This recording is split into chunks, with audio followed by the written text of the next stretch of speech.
Another hair, another story na naman ang gagawin natin for today's video.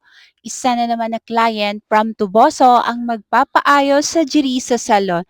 At tara, samahan niyo ko't ayusin natin ang kanyang buhok. Tara na! Let's go!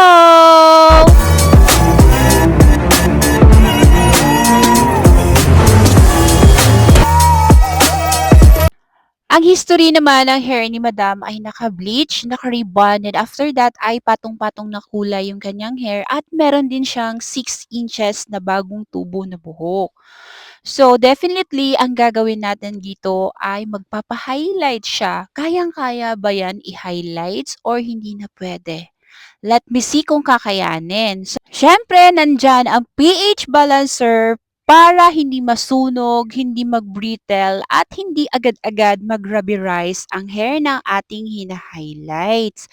So anyway, maraming salamat sa mga staff natin na talagang masugid na nakaalalay sa ating mga ginagawa. Especially ng Mara, Bea, Juicy, April, Lian, at ang ating iba't ibang mga staff na talaga namang training natin at tinuruan talaga ng husto bago humawak ng mga buhok.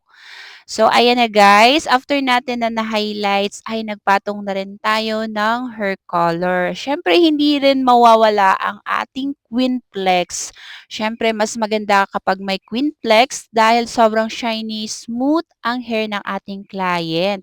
So, makikita mo dito yung hair ng ating client is talagang dry, frizzy, at damaged na nga talaga sa bleach. Pero talaga namang grabe kami kaingat para lang hindi madagdagan yung pagka-damage niya at syempre nandiyan naman talaga ang ating pH balancer na nakaalalay lagi sa atin. And then finally, for how many hours, ay ito na nga po yung naging resulta ng kanyang hair. Kitang-kita nyo naman na sobrang ganda at talagang nakuha nga natin yung gusto ni client sa hair niya.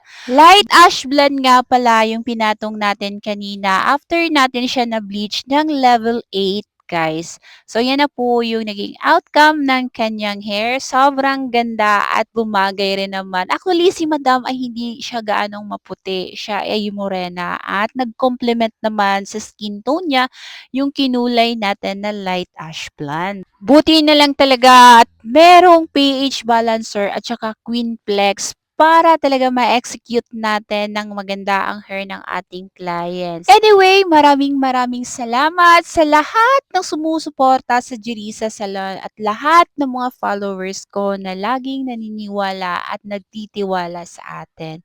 Anyway, God bless you all and see you on my next vlog. Bye!